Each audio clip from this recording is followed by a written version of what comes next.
Hello you all, and welcome back to another video. So today I am going to be talking about a highly requested topic, and that is my natural birth tips and tricks. As most of you all may know, I did give birth to my son Kari about 6 months ago, and I did have a natural labor and delivery, and it was a great experience. I mean, it was the best experience that I probably could have imagined. As being a first-time mom, I was not nervous or afraid going into labor. I was very prepared, and so today I want to kind of give you all some of my tips and tricks if you are thinking about having a natural birth.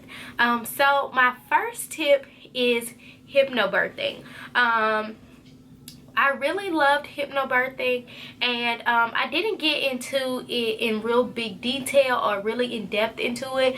There are classes and modules and books and all these things that you can do to kind of dig deep into hypnobirthing, but for me it was more so about getting centered and just relaxing and trying to be one and kind of feel your baby and their movement and how they're doing. And so what I would do is I would listen to the hypnobirthing soundtrack on Apple Music. I'm pretty sure that they have like any of them on Spotify or on YouTube Music. So you can listen to hypnobirthing literally on any type of music platform. All you have to do is type in hypnobirthing. I would do this at least twice a week. I would take a bath twice a week, and I would put on the hypnobirthing soundtrack and just kind of relax and to just take that moment to just center myself, because I know that most times you are very busy as a mom and you still have other things to do and still have to go to work, you know. And so that was my way to debrief from all of that. Hypnobirthing, I think, really helped me, because then I was able to take that when it was time for me to go into labor and actually play that music, listen to that, get into that zone, get into that mind space, and still be centered and zen and comfortable and just really at peace. Second tip would be prenatal yoga. So I did start prenatal yoga when I was about 12 weeks pregnant. So I started prenatal yoga, and that was an amazing experience. I got to hang out with other moms, need they be in their 39th week of pregnancy, or they're only 4 weeks, or they were 12 weeks like me, or we had similar due dates, or we had the same due date. So I just thought that was so cool.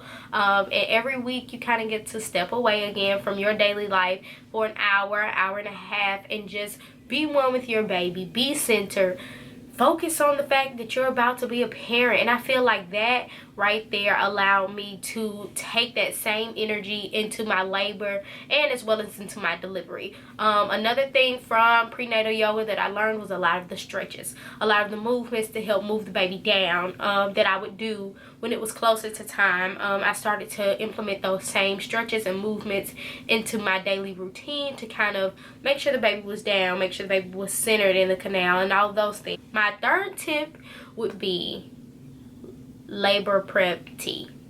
Now I started this like in the beginning of my 3rd trimester, and I would drink it at least once a evening. You do supposed to do it once in the morning and once in the evening, but I only made the tea for the evenings, and I feel like that was a game changer for me. The labor prep tea is supposed to help soften your cervix. It's also supposed to help to strengthen your muscles and things that help the laboring process become smoother and be an easier process for you, and to not be so difficult, and to not also be so long. It's supposed to cut your time in like a half. So I definitely think that that did help me. I was only in labor for like a total of like 5 hours, which is very short for my first pregnancy. So yeah, if you all still want to see my labor and delivery story, let me know. I do have a video on that. It's never been fully edited. So my next tip, my number 4, would be a yoga ball. I definitely use this also in my 3rd trimester. I feel like this really helped with my labor and my delivery. I use this every day. I sat on it when I was doing my makeup. I sat on it when I was watching Netflix. I sat on it and just kind of bounced around when I was in the kitchen. Like, I just literally sat on that thing all the time, all day long, bounced back and forth. It was great. It was wonderful. I loved it. I used it when I was actually in labor. It helped with my contractions. Like, that was like the only place I could contract without it being miserable. And like, being able to actually hover over that, have that, breathe, it was amazing. Like, I definitely 100, 200, 300% recommend a yoga ball. That thing right there, that was it. That was the go. And then my last and final tip for a natural labor and delivery is to do your research.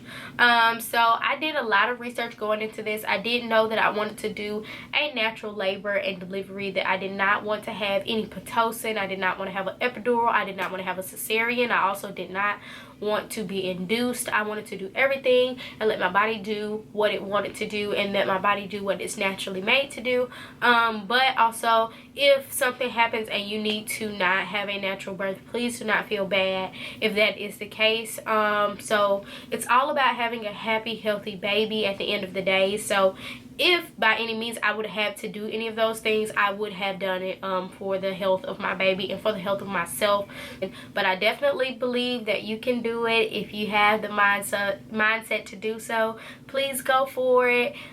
Do it. It's a wonderful experience. Please rate, comment, like, subscribe, tell a friend to tell a friend to tell a friend. If you have a friend who is pregnant or who is trying to become a mom, then tag them down below. Share this video with them of all of my tips and my tricks. That will be it for this video. I hope to see you all in the next one. Bye.